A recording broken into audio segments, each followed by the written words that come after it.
Hello, everyone. This is Bill Acevedo. Welcome to this session of Dell EMC Tech Talk with OpenManaged NM, powered by Cruise Operations Center, also known as OpenManage Network Manager.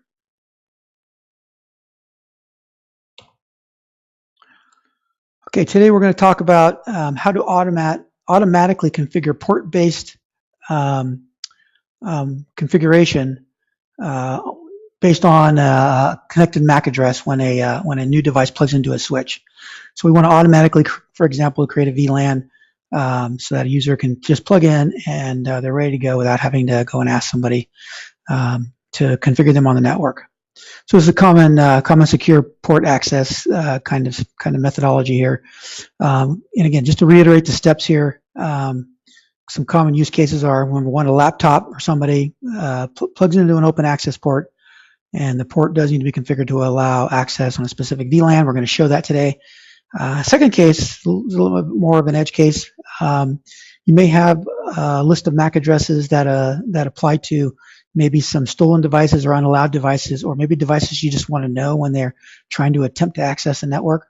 And so we can have the same process here where we can email notify when this happens and even explicitly shut down a port when something like that is detected. And so obviously, as I mentioned, to reduce administrative tasks so that you don't always have to have an administrator intervene when someone needs access to the network.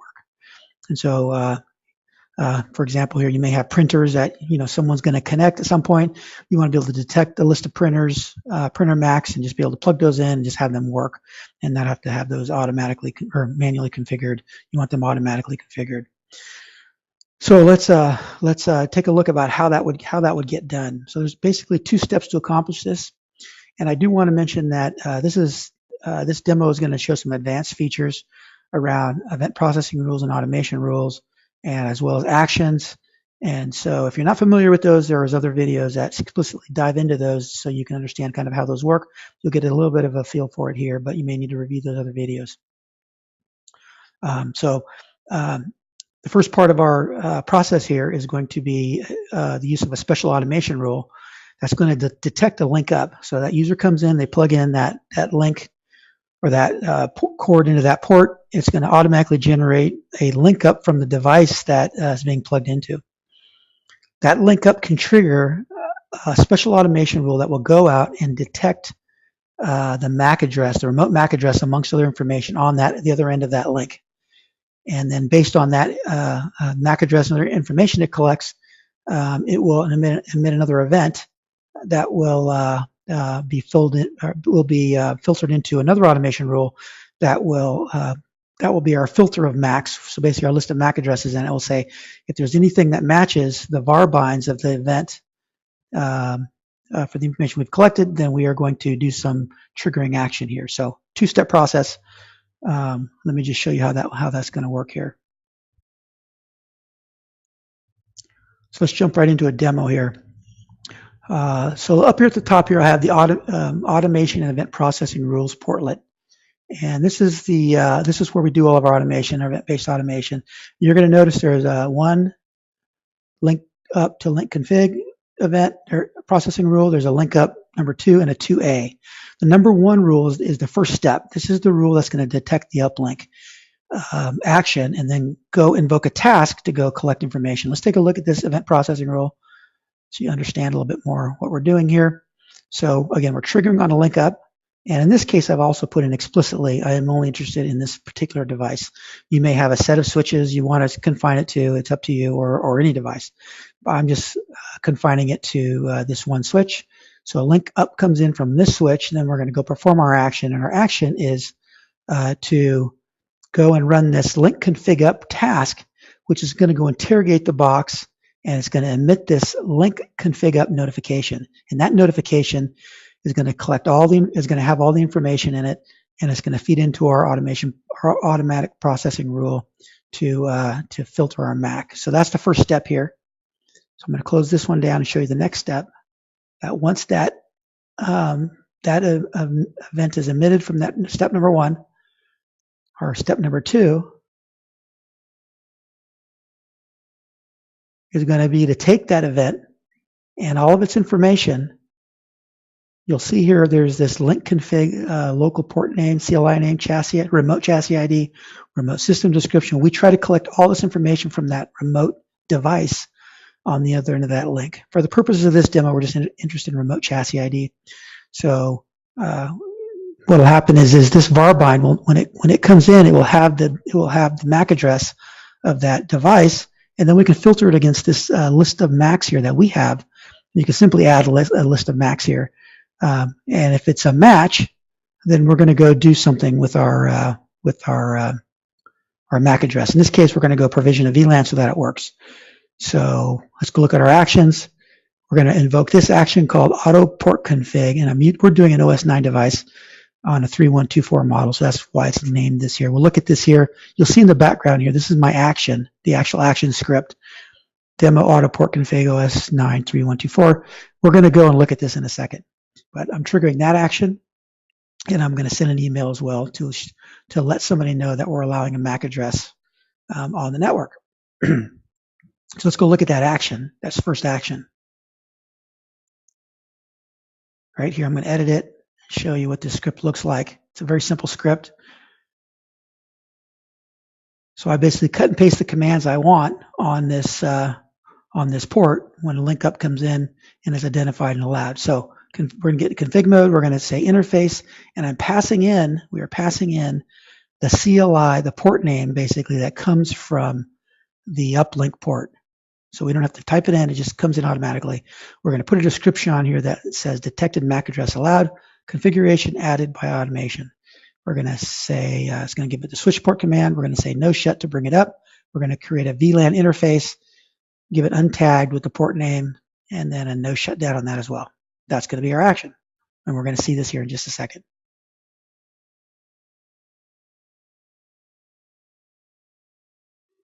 All right, so let's go ahead and trigger this this process here.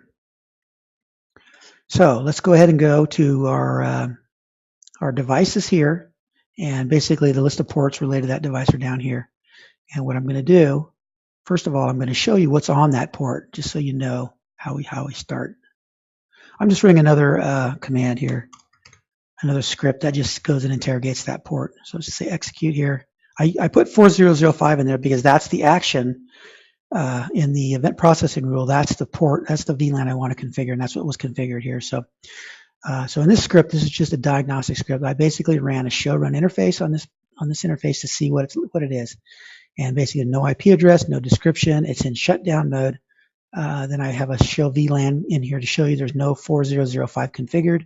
Then I did a show run VLAN, interface VLAN 4005. There's no information here. So it's a clean interface. There's nothing configured, and we're going to see it configured here in just a second. In order to trigger this link up, I could run into the lab and plug it in. I don't want to do that. I'm going to be lazy here. I'm just going to give this particular port a command, no shut. Yeah, so I have another simple command, a simple script here that will do that here. So I'm going to go over to my config, and it's just a no shutdown on the port. Continue. Execute. This is going to go out, and it's going to configure the box with a no shutdown. That's going to spawn the link up, showing us here that it did that already. It's going to invoke a link up, and it's going to start the process here. So what we're going to do is we're going to look at our event history here. We see the link up already came in here. It's 544. We're going to give it just a second here because it's got to process. It takes about 30 seconds from the link up all the way to the end to actually get it configured. So we're going to give it just a second here.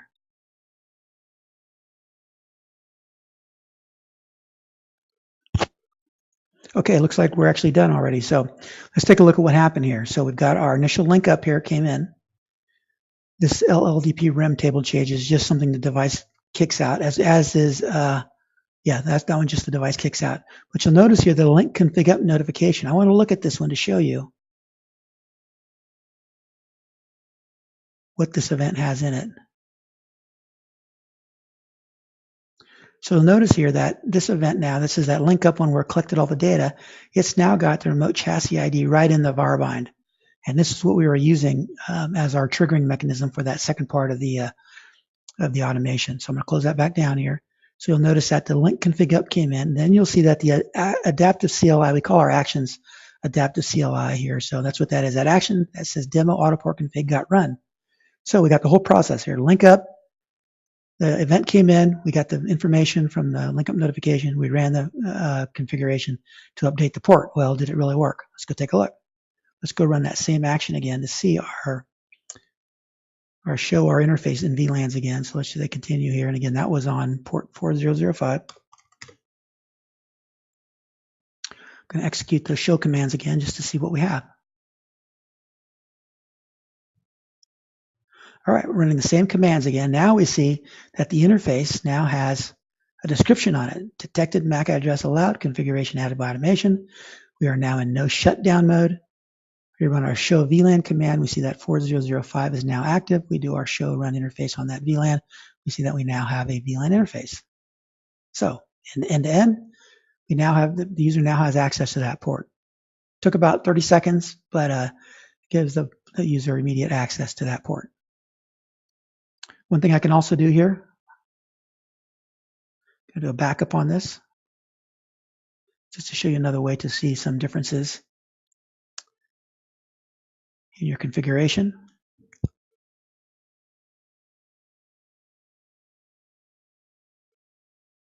So let's just back up the file and we'll do a quick comparison to see if our, so hopefully between 3 and 4 here is where we had a change here. Compare selected. And we see here lots of changes here. Let's see if we got my VLAN.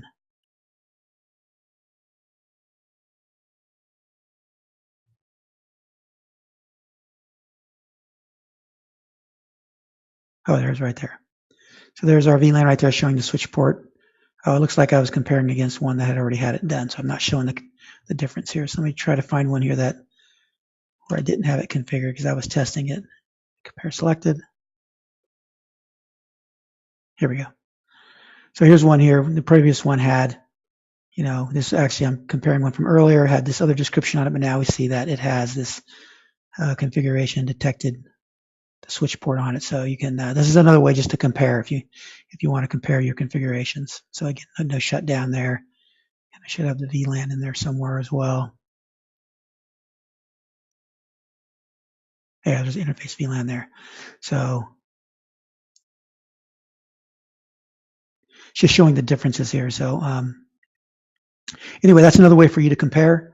If you want to, just do a backup before and after. I should have done that on this one. So we had the clean one to compare against the prior one, but just want to point that. Okay, the next case here. Okay, now we want to disable the secondary rule.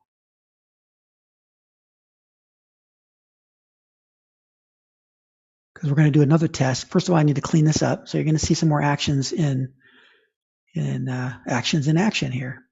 So I'm going to go and configure, and I'm going to remove that VLAN.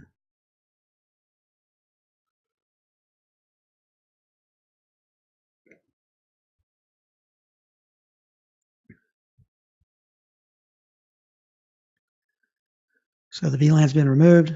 We're going to go now remove the port configuration. Could have done this all in one, but we've got 2 separate steps here. So now it's gone. Now we can do another show on it to show that port. This one doesn't really matter for this next one, but I'm going to do 4005.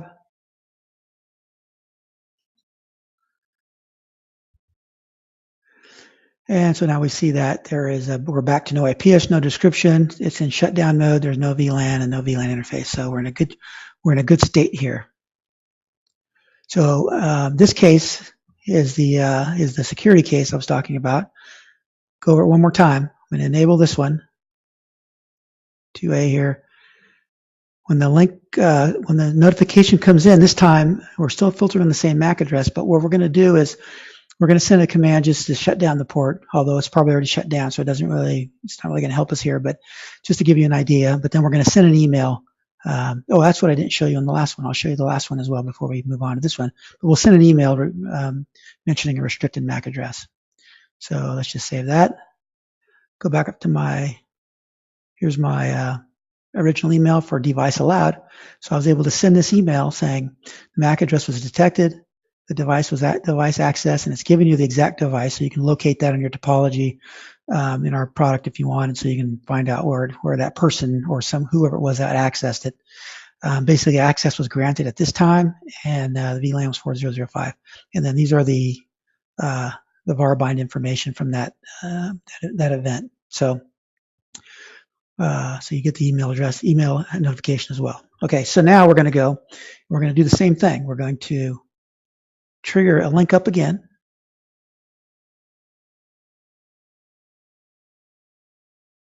I'm going to do a no shutdown again.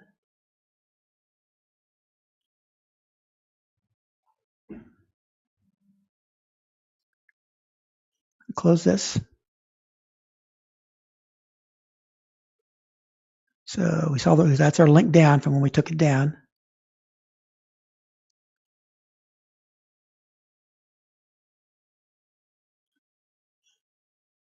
There's our link up.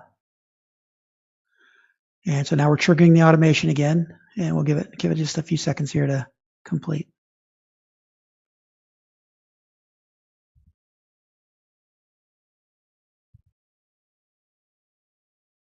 Okay, looks like we're done already. So you see here, the link up came in, various internal traps. It was a adaptive CLI success notification on the no shutdown. So we know that ran as well to basically shut down the port. So let's go now look at that port. I'm sure nothing's changed because it was in no shutdown already. Let's go ahead and back it up. We'll do a comparison again.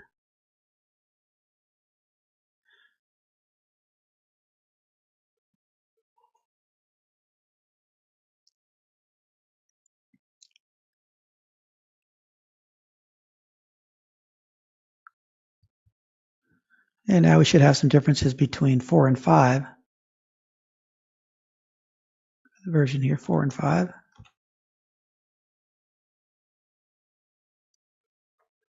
So here we see port 2.10. Now we have a new message on it. Restricted MAC address detected.